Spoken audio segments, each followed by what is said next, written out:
नमस्ते दोस्तों, स्वागत है हमारे पॉडकास्ट में। Transparency is equal to trust. आज हम सोने चांदी की खरीदारी में होने वाले भ्रम और धोखे की बात करेंगे। हमारे साथ हैं अभिषेक जी बाफना, नमस्ते। जो हाउस ऑफ ज्वेल्स के ऑनर हैं और पिछले कई सालों से ट्रांसपेरेंट ज्वेलरी बिजनेस चला रहे हैं। आज हम उनसे सीधे पूछेंगे कि वो ग्राहकों का ट्रस्ट कैसे जीतते हैं, खासकर जब मार्केट में इतनी अनिश्चितता हो। तो चलिए शुरू करते हैं। अभिषेक भाई, सबसे पहले तो हमको ये बताइए कि आज के जमाने में ज्वेलरी बिजनेस में ट्रांसपेरेंसी इतनी जरूरी क्यों हो गई है? ग्राहक जो है वो पहले से सतर्क आखिरकार क्यों है? नमस्ते आनंद भाई, नमस्ते सभी को। आपने जो वर्ड पूछा ट्रांसपेरेंसी या ये ट्रस्ट के हिसाब से क्यों ज़रूरी हो जाता है, आज का जो पॉडकास्ट का अपना टॉपिक है। तो आप सब जानते हैं कि जो हमारे मम्मी पापा की एज के जनरेशन रही है, तो जब हमारी बात होती है कभी कि भाई 2000s की बात है, 1990s की आते हैं, हमने सुना ये वैल्यू पे खरीदा, हमने सुना वो वैल्यू पे खरीदा। और आज सोना एक एक्चुअल लग्जरी बन चुका है। आज अपन जब बात कर रहे हैं तब सोने का रेट पहले हम तोले में बोलते थे कि भाई इतना तोला है, 80,000 रुपये तोला है, ये तोला है। आज हम कम्युनिकेट करते हैं कस्टमर्स को, हमको ग्राम पे कम्युनिकेट करना पड़ता है। अभी आज 13,700 ये ऐसा कम्युनिकेशन हो चुका है। तो ऑब्वियसली जब कोई चीज़ की प्राइस बढ़ जाती है तो वो उस चीज़ के प्रति एक लोगों की सतर्कता बढ़ जाती है कि भाई ये महंगी चीज़ हो गई है।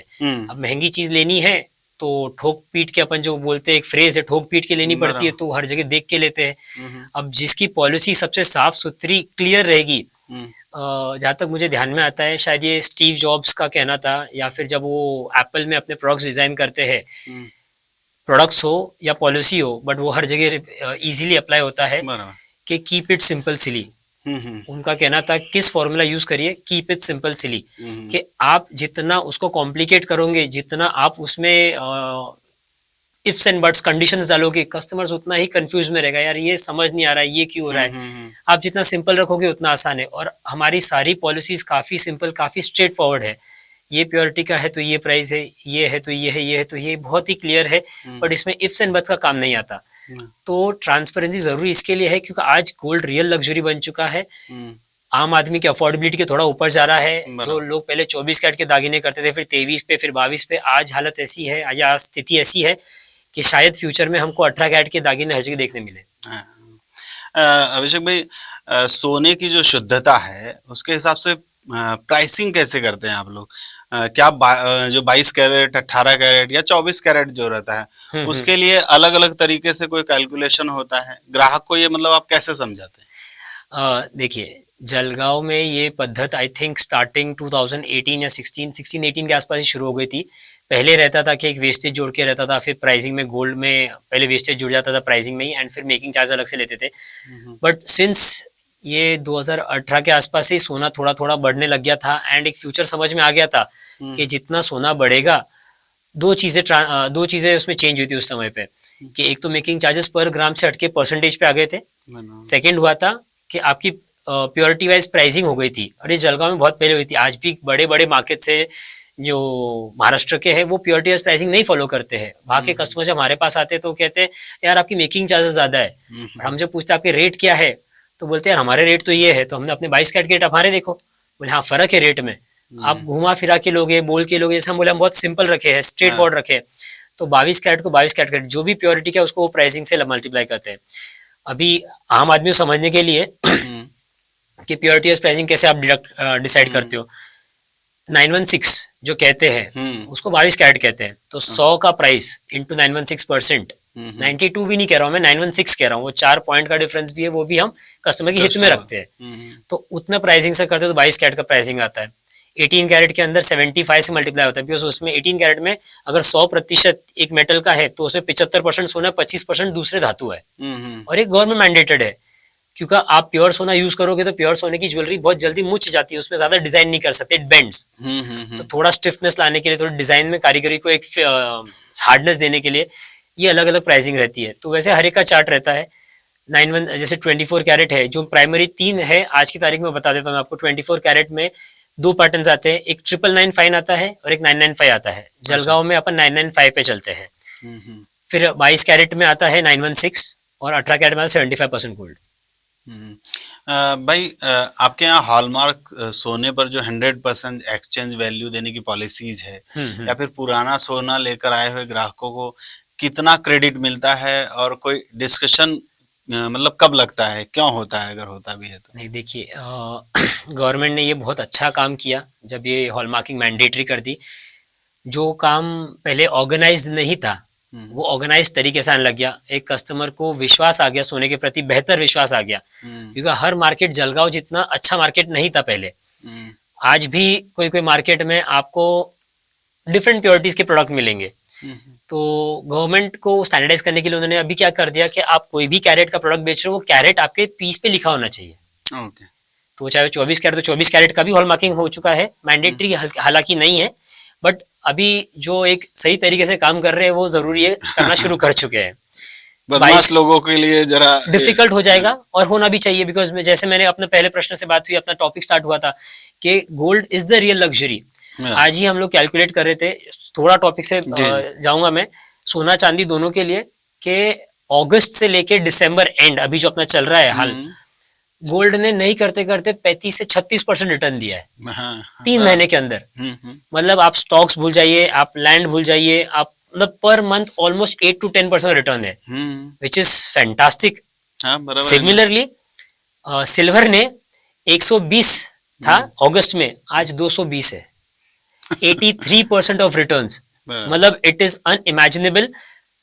जिसके पास में है उसको बहुत अच्छा लग रहा है, जिसके पास में नहीं है अफसोस कर रहे हैं, अफसोस भी कर रहे हैं। वो बचपन की कहानी याद आ जाती है, अंगूर खट्टे हैं, अब वो लेना डिफिकल्ट हो गया है।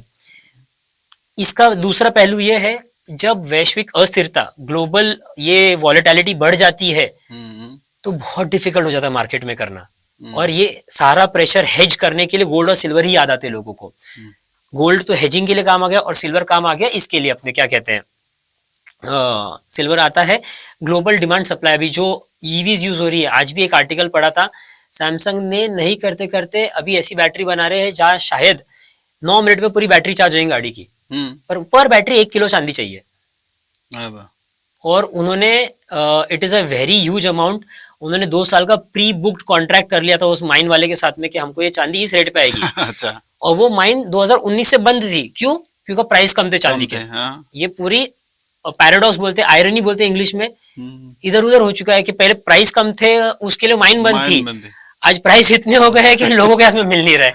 सैमसंग फायदे में हो गया। सैमसंग एक प्लेयर है, ये सिर्फ गाड़ी के हिसाब से है, ईवी है, एआई के है, सेमीकंडक्टर्स है गाड़ी के अंदर, और सोलार्स है। ये सारे इंडस्ट्री में आज चांदी की रिक्वायरमेंट बढ़ चुकी है।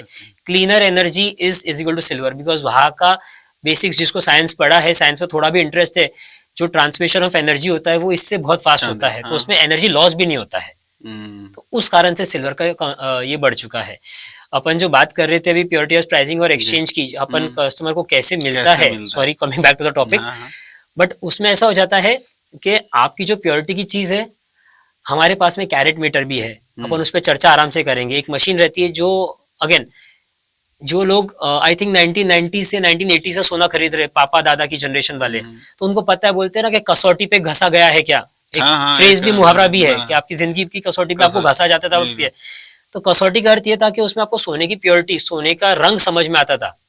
ऊपर से कुछ और रहे, अंदर से स्वभाव कुछ और है, तो उसको घसते थे आखिर तक उसका असली रंग देखने के लिए, फिर तेजाब डाल के देखते थे, हाँ ये इस प्योरिटी का दिख रहा है, ये अंदाजा लगता था।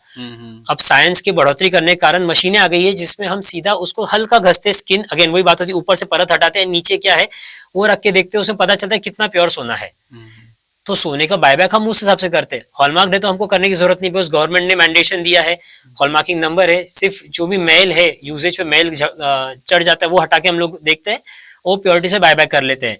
बट अगर कोई और मेल्टिंग का रहा, छोटा एग्जांपल, आज भी कई छोटे छोटे तालुका से कस्टमर्स आते हैं हमारे पास में, और होता है कि हर वक्त जलगांव आना पॉसिबल नहीं है, कोई छोटी चीज थी तो अपने गांव में बना ली, 2-5 ग्राम की रही, 5-10 ग्राम की रही, जिसकी जैसी चीज जरूरत, तो लेके आते हैं। हम पूछते भैया इसमें सिक्का नहीं दिख रहा है, तो ये किस चीज का है, कहाँ से लिया था?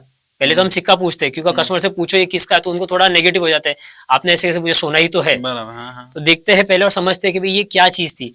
फिर उसमें सिक्का नहीं मिला तो हम जरूर पूछते हैं ये कहाँ से लिया आपने। फिर अगर कस्टमर ईमानदारी या कस्टमर को जानकारी तो सामने से बोल देता है कि भैया मैंने गाँव से लिया था, या मैंने इस फलाने ज्वेलर से लिया था। तो हम बोलते हैं अगर नहीं है आपके पास में तो हमको आप ये बता दीजिए, हमको गलाना पड़ेगा। और गला के फिर जो प्योरिटी आती है उसका एक चार्ट बना रहता है, क्योंकि मेल्टिंग करने में 916 को एज इट इज यूज कर सकते हैं, 75 को एज इट यूज कर सकते हैं, प्योर को भी एज इट इज यूज कर सकते हैं, और जो मिड प्योरिटीज के आते हैं तो उसमें हमको एक हल्का डिडक्शन लगता है, that is because of refining. आज हम छोटी छोटी क्वांटिटी में गलाते हैं और जब उसको बड़ा गला कर वापस से यूज करना तो उसमें और थोड़ा वेट लॉस आता है, तो वो डिडक्शन रहता है। पर कस्टमर को प्राइस प्योर सोने का मिलता है एक्सचेंज में, मतलब जिस रेट से आज मैं बेच रहा हूँ उसी रेट से मैं वापस भी ले रहा हूँ, देयर इज नो डिडक्शन। उसके लिए हम बोलते हैं 100% एक्सचेंज वैल्यू। प्योरिटी जो आएगी वो सबसे रहेगी, बट 100% एक्सचेंज वैल्यू आपको मिल जाती है। लेकिन कई बार देखा जाता है ऐसे कि कई जगहों पे ग्राहक को जो सोना वापस लेता है तो उस वक्त बाहर भेज दिया जाता है, तो open to view making furnace का सिस्टम क्या है, ग्राहक के सामने उसको पिघलाना जो है वो कितना जरूरी है? ये ट्रांसपेरेंसी का ही एक पार्ट है कि आपसे मैंने बोला भैया ये आपका सोना है, कांटे पे देख लीजिए 9 ग्राम 820 मिलीग्राम वजन है, अब मैं इसको गला के लाता हूँ, और गलाने में अगर मैं बोल दिया 9.5 ग्राम हो गया, आप बोले 320 मिलीग्राम का चला गया मेरा, सीधा सवाल आता, बिकॉज 320 मिलीग्राम का भी आज पैसा हो गया, 3-4 हजार रुपए हो गए। तो ओपन टू व्यू या फिर ट्रांसपेरेंट ओपन, इसका अर्थ ऐसा है हमारे लिए कि कस्टमर के सामने ही गलाते हैं, कस्टमर को एक सेफ डिस्टेंस में खड़े रखते हैं। भट्टी में एक्सपर्ट्स रहते हैं हमारे, जो हिंदी में भट्टी बोलिए, इंग्लिश में मेल्टिंग फर्नेस बोलिए, तो सामने गलाते हैं कि आप ये वजन से लेके गए थे, गलाया है, आप नीचे उसकी जो मूस रहती है, उसका जो ये रहता है वो देख सकते हैं, कटोरी को जो कार्बन की रहती है, ग्राफाइट की रहती है, उसमें कुछ रेसिड्यू नहीं है, हम कुछ रखते नहीं है, एज इट इज जितना है वो गला के दिखाते, ये आपका टुकड़ा बना, ये टुकड़ा लेके जाइए। और जैसे सिर्फ गर्म भी करना रहा तो टुकड़ा नहीं रहता, गर्म प्रोडक्ट वैसे ही रहेगा, तो उसका मेल जल जाएगा, तो मेल लाके दिखा, मतलब ये प्रोडक्ट लाके दिखा दीजिए, आपको समझ में आ जाता है। तो ओपन से कस्टमर को सेटिस्फैक्शन रहता है, मेरे सामने हुआ, बराबर, उसका विश्वास और ये स्टार्टिंग से जलगांव में रहा है। मतलब again Jalgaon is a very matured gold market compare to the rest of the India. बराबर, नाम ही है उसका जलगांव स्वर्ण नगरी, तो वो मेहनत से बना है, एक काफी परिश्रम से बना है, एंड उसी को कायम रखना हमारी जिम्मेदारी है। आज हम जिस मुकाम पे ऑलरेडी इस शहर को मिला है हमको सर्व करने का मौका, हम चाहेंगे कि हम इस चीज को कभी कायम ही रखें, इफ नॉट गलती हो कम करें तो एटलीस्ट मेंटेन करके बढ़ाने की ही कोशिश है हर वक्त। That is the open to view. And उसी के साइड में कैरेट मीटर भी है, तो कैरेट मीटर के अंदर एक्सरे मशीन रहती है, तो इट इज नॉट एडवाइज्ड कि आप एकदम उसके क्लियर कॉन्टेक्ट में आके देखें, तो कस्टमर को अगेन एक सेफ डिस्टेंस पे खड़ा रखे, बाहर से दिखाते हैं कि मशीन में डाला है, मशीन में कैमरा रहता है, बाकायदा आपकी पीस है वहां पर दिख रहा है, 30 सेकंड लेती है मशीन दिखाने के लिए, एंड देन देती है। एक पॉइंट ये आता है कि why is carat meter better than कसौटी? कसौटी के लिए भी आज आपका मेरा दोनों, भले अपन समझो 10-10 साल से काम कर रहे हैं, आप 20 साल से, मैं 10 साल से काम कर रहा हूँ, नजर की बात आती है, कभी किसी की नजर चूक गई तो वो नजर की चूक का नुकसान भुगतान कौन करेगा? कौन करे? बराबर, वो कस्टमर पे आ जाता। कोई व्यापारी खुद चाहेगा नहीं कि भाई मैं कम कमाऊं या मैं नुकसान भुगतूं, तो वो नहीं करते हुए हमने उसके लिए कैरेट मीटर भरोसा करते हैं। आप मानोगे नहीं, कैरेट मीटर भी एक अच्छा इन्वेस्टमेंट है in terms of pricing. It is, आपको सस्ते वाले भी मिलते हैं और आपको महंगे वाले भी मिलते हैं। हमने जो top notch German company Fischer, उस कंपनी का लगाया हुआ है, भले उसका प्रीमियम बैठता है पर उसमें एक्यूरेसी काफी सटीक आती है। चाइना मेड भी आते हैं, अदर कंट्रीज मेड भी आते हैं, असेंबल्ड रहते हैं कई के, पर उसमें एक्यूरेसी ओवर द टाइम घट जाती है, तो जो नुकसान की, हाँ, तो नुकसान किसी को भुगतना पड़ता है। उस महंगा रहो एक बार और सस्ता रहो बार बार, एकदम बराबर है, ऐसा सिस्टम है। जरूर, अगर कोई व्यापारी है तो बेचारा नुकसान होगा तो उसको हमेशा ही होता रहेगा, तो एक कस्टमर के हित के लिए भी एक बराबर चीज रह जाती है। अभिषेक भाई, नेट वेट का कमिटमेंट आप जो है वो कैसे देते हैं? स्टोन, सोल्डरिंग, मिट्टी, सब अलग अलग करके जो बिलिंग करते हैं, तो ग्राहक को बिल में क्या क्या आप लोग डिटेल्स जो है दिखाते हैं? आपने जो प्रश्न पूछा उससे एक और टॉपिक छिड़ जाता है कि how to read a bill. लोगों को वो समझ थोड़ा डिफिकल्ट है, हाँ। और मैं बोला जलगांव वालों को फिर भी अच्छा है, बट जलगांव वाले बच्चे जो नेक्स्ट जनरेशन है मेरी जैसी, आज मैं इस बिजनेस से जुड़ा हूँ तो मुझे ज्यादा समझ है। हाँ। अगर मैं लैंड के लिए बोलूँ या मैं और कोई प्रॉपर्टी इक्विटी के लिए बोलूँ तो वो अंडरस्टैंडिंग रिसर्च में नहीं है, तो फिर हम एक्सपर्ट्स के में जाते हैं। बिल पढ़ने का एक सिंपल तरीका बता देता हूँ। 2 वेट होने चाहिए बिल पे, ग्रॉस और नेट। अगर स्टोन्स है तो स्टोन्स पकड़ के कांटे पे जो वजन आ रहा है उसको ग्रॉस वेट कहते हैं। Stones, Meena, Kundan, anything for that matter, जो सोने के अलावा है साथ में पकड़ के उसको वो वेट गिनते हैं। और वो सारे स्टोन्स या नॉन गोल्ड आइटम्स हटा दे तो जो वजन आना चाहिए सोने का, उसको नेट वेट कहते हैं। Okay, yes. अब बात बराबर है कि नेट वेट पे लगना चाहिए। नेट वेट पे लगाते हैं, काफी बार क्या हो जाता है कि छोटे छोटे आइटम्स है वो सेटिंग चार्जेस में आ जाते हैं। तो पहले ये काफी होता था कि आपको नेट वेट का ये बाइफरकेशन नहीं मिलता था। आज अधिकतर सारे व्यापारी कारीगर लोग भी हमारे फ्रेटर्निटी के काफी क्लियर काम कर रहे हैं। उनको पता है कि लंबा टिकना है तो साफ काम करना पड़ेगा। जितना कंफ्यूजन रखोगे वो व्यापारी आज डिजाइन के लिए माल ले ले या वो कारीगर से आज माल ले ले, पर हर वक्त माल नहीं ले पाएगा। कोई सामने जब कोई कस्टमर बेचने आता है तो उसको वहां से वो एक पिन पॉइंट चुभता है कि यार मुझे वजन का थोड़ा डिफिकल्ट रहा, ये गलत हो गया था मेरे साथ में। तो वो नेट वेट के अंदर आता है। नेट वेट पे ही आपको सोने का प्राइस लगेगा, नेट वेट पे ही आपको मेकिंग चार्जेस लगेंगे। ये बात का जरूर ध्यान रखिएगा। अगेन जो छोटी छोटी चीजें रह गई, फिर स्टोन है, कुंदन से, कई रियल डायमंड्स हो सकते हैं, कई रियल जेमस्टोन्स हो सकते हैं। वजन माइनस होने के बाद में उसका भी प्राइसिंग जुड़ता है। अगर कोई आदमी उसका मिनिमल प्राइसिंग ले रहा है या फिर ना के बराबर ले रहा है तो देयर आर चांसेस कि शायद नेट वेट में हेरा फेरी है। क्यों? अगर वो मजूरी समझे एकदम मिनिमल ले रहा है तो फिर समझ में नहीं आता ना कि भाई सोना कितना, और सोने के रेट में अगर उन्होंने खड़े जोड़ दिए और मजूरी कम कर दी तो वो भी चांसेस रहते हैं। ऑलवेज प्रेफर के जिस ब्रांड का, जिस व्यापारी का या जिस ज्वेलर का एक सिस्टमैटिक अप्रोच है, सिस्टमैटिक अप्रोच में आजकल लोग पूछते हैं भैया इतना मेकिंग चार्जेस क्यों लेते हो, ये इतने में तो आता भी नहीं है, इतने में बनता नहीं है। काफी लोग एजुकेटेड है। सिंपल है कि आज गवर्नमेंट ने जो हमारे पे भी एक चेक्स डाले हैं कि भी हॉलमार्किंग कराना है, मशीन आपको लॉगिन आईडी करके करना पड़ता है, हमको कारीगर का क्यूसी करना पड़ता है, हमको बाकी चीजें भी काफी चीजें चेक्स करनी पड़ती है, डैमेज तो नहीं है। तो एक बैक एंड ऑफिस लग जाता है। अब बैक एंड ऑफिस है तो कम से कम 2, 5, 10 लोगों का स्टाफ तो लगेगा, उनका खर्चा रहता है और वो खर्चा मेकिंग चार्जेस से ही उसी में आता है। हमारी खासियत इतनी सिंपल है कि अगर हमें किसी को एस्टिमेट देते तो ये गोल्ड है, ये मेकिंग चार्जेस, ये स्टोन्स है, ये जीएसटी है, बता के देते तो इसमें गोल्ड हमारी कमाई नहीं है। क्यों? क्यों? गोल्ड आया, आपको रेट पता है, आप रेट कंपेयर कर लो, गोल्ड के रेट में फर्क नहीं आएगा, जीएसटी गवर्नमेंट को जा रहा है। बचा ये 2 चीज जो यही हमारी कमाई है। स्टोन्स भी मिनिमल रहते हैं तो मिनिमल हटा दीजिए। मेकिंग चार्जेस, आज मेकिंग चार्जेस हमारा भले ही आपको उठ के दिखेगा, अरे भैया आपने इतना मेकिंग चार्ज ले रहे हो, बट उस मेकिंग चार्जेस में जो हम कारीगरों चुकाते हैं वो भी उसी में है, हमारा जो ग्रॉस मार्जिन वो भी उसी में है। तो सारी चीजें उसमें रहती है। तो हमारे लिए कहीं जो लोग समझदार है या फिर बोलते ना कि बहुत ही क्लीन सोल वाले कस्टमर्स रहते हैं, वो समझ जाते हैं कि भाई हाँ सही बोल रहे हैं कि भैया अगर 4 लाख की भी चीज ले रहा हूँ, इसमें मेकिंग चार्जेस तो एग्जाम्पल 30-40 है, 50,000 ही है ज्यादा से ज्यादा, तो बाकी तो गोल्ड और जीएसटी का है, तो बेचारा उसमें ही कम करेगा, उससे ज्यादा कहाँ कम करेगा। वैसी बात हो जाती है। भाई जब ग्राहक दुकान पर आते हैं तो सबसे पहले वो लोग जो हैं वो कौन कौन से सवाल पूछते हैं जो ट्रांसपेरेंसी से जुड़े हुए थे, और आप उन सवालों के जवाब उनको कैसे देते, सेटिस्फाई कैसे कर पाते? नहीं, वो बहुत ही सिंपल बट बहुत इफेक्टिव क्वेश्चन है ये कि कस्टमर जब आते हैं ना तो पहले तो वो अभी जैसे हमारा नया स्टोर है तो पहले देखते हैं कि कौन सी चीज कहाँ पर है। आपने बराबर डीमार्केट किया है और सामने एक हेल्पर या ग्रीटर कोई रहेगा तो गाइड कर सकता है। सबसे पहला प्रश्न आज का रेट क्या है, क्योंकि जो चीज लेने आए उसकी समझ होनी चाहिए आज का रेट क्या है। और ये question is a very direct comparison to the market. आज जैसे आज मैं रिंग रोड पे हूँ, रिंग रोड पे काफी बड़े बड़े ब्रांड्स आ चुके हैं एंड लोगों को एक नए ऑप्शंस मिल चुके हैं कि भाई 2 कदम जाके एक दूसरी दुकान है। तो कंपटीशन बढ़ा, उससे जो सही काम करने वाले उनकी ट्रांसपेरेंसी बढ़ी और कस्टमर्स को ऑप्शंस मिल गए। तो अगर वहाँ का रेट कंपेयर का पहला प्रश्न है कि रेट क्या है, तो अगर वो रेट में सेटिस्फाइड है तो चलो अगला प्रश्न, भाई मुझे एग्जांपल मंगलसूत्र लेना, आपके मंगलसूत्र किधर है, आपका ये किधर है, ये फलाना चीज़ क्या है, ये तो उसको उस काउंटर तक लेके जाते हैं। एंड देन जो बेसिक क्वेश्चन है यहाँ से शुरुआत हो जाती है रेट से। एंड अगर कोई चीज़ कोई कस्टमर कोई मजबूरी से एक्सचेंज करने आए, बायबैक करने आए, तो पूछता है फिर अगला प्रश्न है कि आपका कितना डिडक्शन होता है, जो रेट का फर्क रहता है कैश करने में। एक्सचेंज में तो हमारा 100% है, कैश में जो मार्केट के हिसाब से फर्क रहता है वो रखते हैं हम। तो भाई बहुत सारे ऐसे भी कस्टमर आते होंगे जो दूसरी तरफ का रेट देख के आपके पास आते होंगे।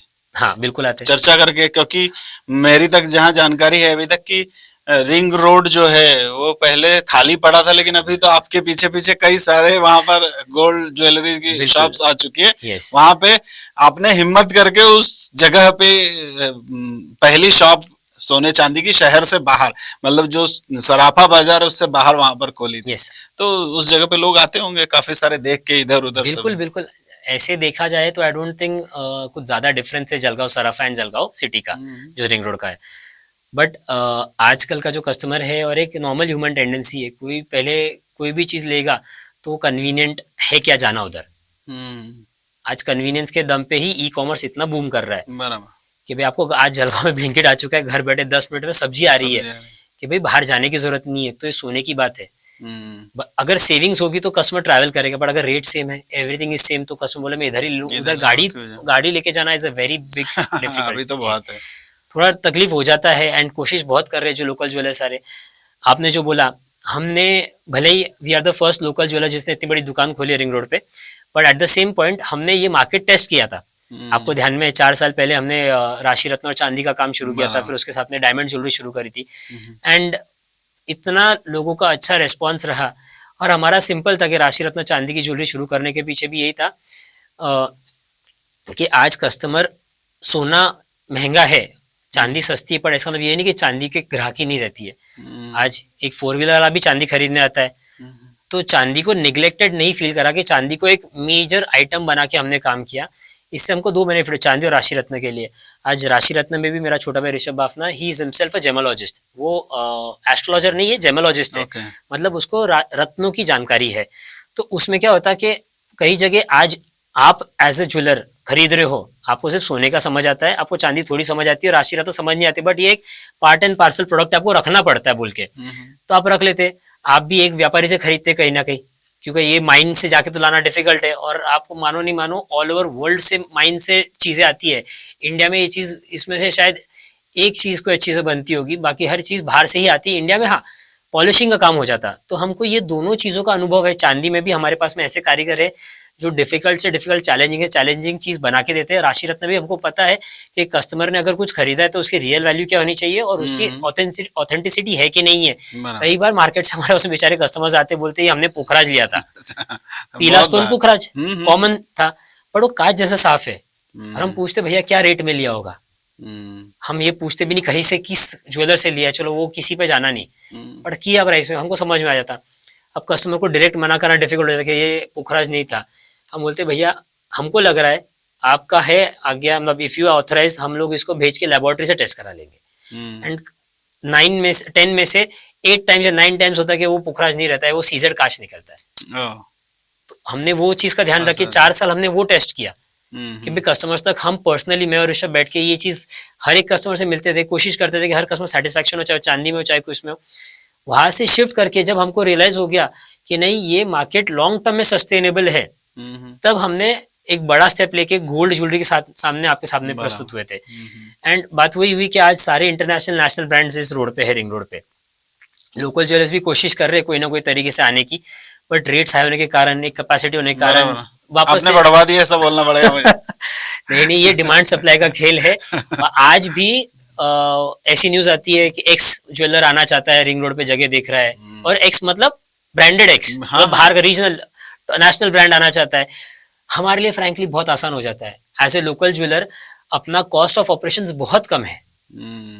आज उनके लिए बहुत मुश्किल है। आप XYZ ब्रांड एम्बेसडर ले रहे हो, सबको पता है, न्यूज में पढ़ते हैं इस एक्टर ने इतने करोड़ की डील साइन करी, तो वो करोड़ की जो वैल्यू है वो कहाँ से कमाया जाएगा? बराबर है, कस्टमर से कमाया जाएगा। 100%। आज अपना कॉस्ट ऑफ ऑपरेशन कम है तो हम एक रीजनेबल वैल्यू में दे सकते हैं। इससे एक और चीज बताऊंगा मैं, ई कॉमर्स में जब आप देखते हो ये होता है, और आपको भी जानकारी है, बहुत सारे ऐसे न्यूज आते हैं कि अमेजोन पे ये प्राइस था, ब्लिंकिट पे ये प्राइस है, और इस पे ये प्राइस है, और MRP अलग ही है। बराबर। मैंने अभी रिसेंटली पढ़ा कि ड्यूटी फ्री जो कॉन्सेप्ट है एयरपोर्ट्स का, कि लोगों को लगता है ड्यूटी फ्री सस्ता रहता है, तो वो ड्यूटी फ्री का रेट पकड़िए और बॉम्बे ड्यूटी फ्री का एक परफ्यूम का रेट पकड़िए, वही परफ्यूम अमेजोन पे देख लीजिए, वही परफ्यूम अभी लोकल रिटेल पे देख लीजिए, आपको वो ड्यूटी फ्री सबसे महंगा पड़ेगा। कॉन्सेप्ट ही हो गया ड्यूटी फ्री सस्ता है। तो ये तकलीफ रह जाती है। इसी को लेके आ रहा था मैं पॉइंट में कि भाई हमारा कॉस्ट ऑफ ऑपरेशन कम है, सारे लोकल ज्वेलर्स का होता है। अब जिनका स्केल अप हो चुका है, तो ये भी आप समझते हैं कि हर दुकान सेम तरीके से नहीं चलती है, कोई हीरो रहता है, कोई जीरो रहता है, कोई बेचारा मिडिल ऑर्डर बैट्समैन रहेगा, ठीक ठाक खेलेगा, तो कहीं ना कहीं प्रेशर आता है, तो उनको हर जगह एवरेज रखना पड़ता है प्राइसिंग, तो कहीं ना कहीं ऊंचा रहेगा। और कस्टमर ऑनलाइन के कारण इतना वन साइडेड व्यू हो चुका है कि मुझे डिस्काउंट कितना मिल रहा है। आज 100 रुपए की एक चीज है, मैं यूनिटरी मेथड में बात कर रहा हूँ, आप एग्जाम्पल समझिएगा कि भैया अंगूठी 100 रुपए में मिल रही मुझे, बोले मार्केट में मुझे 70 में दे रहे, मैं बोला मैं भी 70 में दे रहा हूँ, आपका डिस्काउंट कितना है? वहां पर 30 रुपए डिस्काउंट दिख रहा है मुझे। अच्छा। बोला मेरा लगाया 80 है, तो 70 में मेरा तो 10 ही दिखेगा। नहीं, आप डिस्काउंट कम दे रहे हो। पर मतलब आपके जेब से पैसे कितने जा रहे हैं? उतने उतने जा रहे हैं। कस्टमर इसमें एक तरीके से ब्लाइंड साइडेड हो चुका है, मुझे डिस्काउंट दिखाओ, आप कितना दे रहे हो। हाँ, तो मार्केट में ये अभी हम तो 3 महीने पुराने हैं इन गोल्ड ज्वेलरी मार्केट में, सालों से लोग काम कर रहे हैं और लोगों की टेंडेंसी पता है। अब एक बार ईमानदारी से इंसान काम भी कर ले, बोलते हैं यार इसको डिस्काउंट ही चाहिए तो बढ़ा दो, फिर कम कर दो। तो ये तरीके से काम होता है। तो हम वही बोलते हैं कि आपको जेब से कितने पैसे लग रहे हैं आप ये समझिएगा। आपको एक चीज लेनी है, XYZ मंगलसूत्र, रिंग, व्हाटएवर आपको लेना है, आप कंपेयर करो, डिस्काउंट से कंपेयर मत कीजिए। डिस्काउंट से कंपेयर करने में कहीं ना कहीं आप भी ठगे जाओगे। और मैं लेडीज को बोलता हूँ कि आप बार्गेनिंग करते आदत है, उनको मजा आता है, नेचर में एम्बाइड है और करना भी चाहिए। जहां चीज आपको लग रही है कोई गलत वैल्यू में दे रहा है तो आप हक से बार्गेनिंग कर सकते हो। पर आप जब करते हो बार्गेनिंग, मन में रहता है अरे 100 की चीज है, इसने 60 बोला तो मैं 70 बोलती हूँ, या अगर समझो 80 बोला तो मैं 90 बोलती हूँ। क्या इंसान बार्गेनिंग मिड से ही करेगा? तो कभी कभी ऐसा हो जाता है यार मैं ज्यादा बोलती तो और कम हो जाता था, हाँ, रहता है ऐसा। हाँ, तो ये सीधा सीधी का खेल है ही नहीं। हम बोल रहे हैं हमको लॉन्ग टर्म रिलेशन बनाना है। आज हम भी जिस इंडस्ट्री में है वहां पर इतना कंपटीशन है, इतना फियर्स कंपटीशन है कि हम चाहेंगे कस्टमर को हमको लॉन्ग टर्म, हम एक बार में बोलते हैं ना एक बार में सारा नहीं कमाना है, हमको कमाना लिमिटेड ही है, पर हम चाहेंगे आप आनंद भाई बार बार हमारे पास में रिलेशन बने, बार बार हमारे पास में। तो वही रहता है कि डिस्काउंट पे मत जाइए, आपको जेब से कितना जा रहा है वो समझिए, वो बहुत इंपॉर्टेंट रहेगा। तो ट्रांसपेरेंसी का आपको फायदा भी होता होगा। बिल्कुल है, बिल्कुल है, कस्टमर्स, बिल्कुल है, कस्टमर का विश्वास, कस्टमर का विश्वास। और आज ये इंडस्ट्री, ये बिजनेस ऐसा हो चुका है, जब तक आप मुझे अभिषेक भाई बोल के आते हो तो आपको पता है ये भाई गलत नहीं करेगा, ये दोस्त, ये आदमी गलत नहीं करेगा, आप पर्सनली आदमी को जानते हो। हमारा, मैं, ऋषभ और मेरे पापा को लगभग 35 इयर्स का एक्सपीरियंस है इस इंडस्ट्री के। ये जो भी हम सीखे हैं, कर रहे हैं, प्लानिंग है, पापा के मार्गदर्शन में ही हो रही है। हम सिर्फ एक फेस है कि हम सोशल मीडिया पे दिखेंगे आपको, बट जो भी थॉट प्रोसेस है उनके 35 इयर्स ऑफ एक्सपीरियंस का ही है। बिल्कुल, पूरा ब्रेन उनका है कि भाई आज कस्टमर को नुकसान कहाँ नहीं होना चाहिए, हम कस्टमर का क्या फायदा करा सकते हैं, ये सारी चीजें उनके ही थॉट प्रोसेस से आई है। और ये पापा ने बड़े दादा के साथ में काम करके ही सीखा है। वहां से काम करके उनके बोलते ना, एक बड़े लोगों के सानिध्य से भी कई चीजें सीखने मिलती है। वो कैसे बात करते हैं, कैसे किसी से इंटरेक्ट करते हैं और कैसे डिफिकल्ट सिचुएशंस को झेलते हैं, टैकल करते हैं। हो सकता है कई बार होता है कि ह्यूमन है, ह्यूमन एरर से भी कई कस्टमर का कुछ नुकसान आ जाए, बट उस टाइम पे खड़े होकर कहना कि नहीं हमारी गलती हो गई, हम आपको ये भरपाई करके देंगे, ये बोलने वाले भी बहुत कम मिलेंगे। क्योंकि आप दूसरे ब्रांड्स में जाओगे जहाँ ओनरलेस मॉड्यूल है, वहाँ तो सवाल ही नहीं आता है। कुछ हमारी गाइड में ये लिखा है, ये पॉलिसी है, वी आर सॉरी, खत्म हो जाती। पर ओनर होने का एक बेनिफिट ये रहता है कि आप आपके दुख दर्द, आपका जो पेन पॉइंट है, आप वो डिस्कस कर सकते हैं, आपको उस पे ब्रांड से बेटर सोल्यूशन मिलेगा at a better reasonable rate, satisfy कर सकते हैं। और हमको पता है कि भाई अब सेंट्रलाइज्ड बाइंग का एक कॉन्सेप्ट रहता है, जब ये इसके लिए आपको बाइंग रेट्स का बेनिफिट मिलता है, मैनेजमेंट का बेनिफिट मिलता है, बट जो आदमी जलगांव में बैठा है और जिसका परचेसिंग पूना से हो रहा है, उसको प्रोडक्ट का इन्फॉर्मेशन दिया जाएगा, उसको पता नहीं रहेगा। हमारे लिए डिफिकल्ट होता है, हम स्केल इजीली नहीं कर पाते हैं कि भाई एक शोरूम का 4 शोरूम करना है, ये स्केल अप इजी नहीं होता। बट हमारा बेनिफिट, जो प्रॉब्लम में गिना दिया, बेनिफिट ये रहता है कि हमारे कस्टमर से पर्सनली मिल सकते हैं, हर कस्टमर से पर्सनली उनको सोल्यूशन दे सकते हैं। कई चीजें रहती है जो एम्प्लॉयज के हद की या बस की नहीं रहती है। ओनर बोलता है चलो कम कमाएंगे, चलो नहीं कमाएंगे, बट एक कस्टमर का सेटिस्फेक्शन करके देंगे जोड़ने के लिए। अभिषेक जी, बहुत खुलकर बात की आपने, सारी चीजें बताई किस तरीके। आपका बहुत बहुत शुक्रिया इतनी खुलकर और ईमानदारी से बात करने के लिए। आज हमने जाना कि ट्रांसपेरेंसी से क्या फायदा होता है। ये जो ट्रांसपेरेंसी है ये कोई फैशन नहीं है, बल्कि ये ज्वेलरी बिजनेस की जान है। अगर आप लोग ट्रांसपेरेंसी को देखते हैं और जो लोग ट्रांसपेरेंसी के साथ काम करते हैं, उनका भरोसा जो है वो मार्केट में वैसा का वैसा ही रहता है और सालों तक रहता है। अभिषेक भाई, आपका बहुत बहुत शुक्रिया। दोस्तों, अगर आप सोना खरीदने जा रहे हैं तो अभी जो डिस्कशंस हुए हैं उन पर जरूर ध्यान दीजिएगा। प्योरिटी के हिसाब से pricing 100% hallmark, exchange, carat meter, open melting, buyback policy, net weight और फिक्स्ड मेकिंग चार्जेस, इन सब के बारे में आप लोगों को जब जानकारियां हो जाएगी तो आप लोग अच्छे तरीके से अपनी खरीदारी कर पाएंगे। और हम आपको ये बताते चले कि जल्द ही हम अभिषेक भाई, जिनका नाम ले रहे थे ऋषभ भाई, उनको भी लेकर आएंगे अपने पॉडकास्ट में।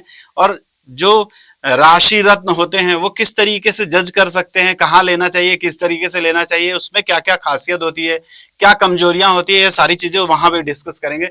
फिलहाल ये एपिसोड आपको कैसा लगा क्या आप भी ट्रांसपेरेंट ज्वेलरी स्टोर चुनते हैं? कमेंट्स में जरूर बताइएगा। फिर मिलेंगे अगली बार, तब तक के लिए जय Hind. Thank thank you, you. जय हिंद।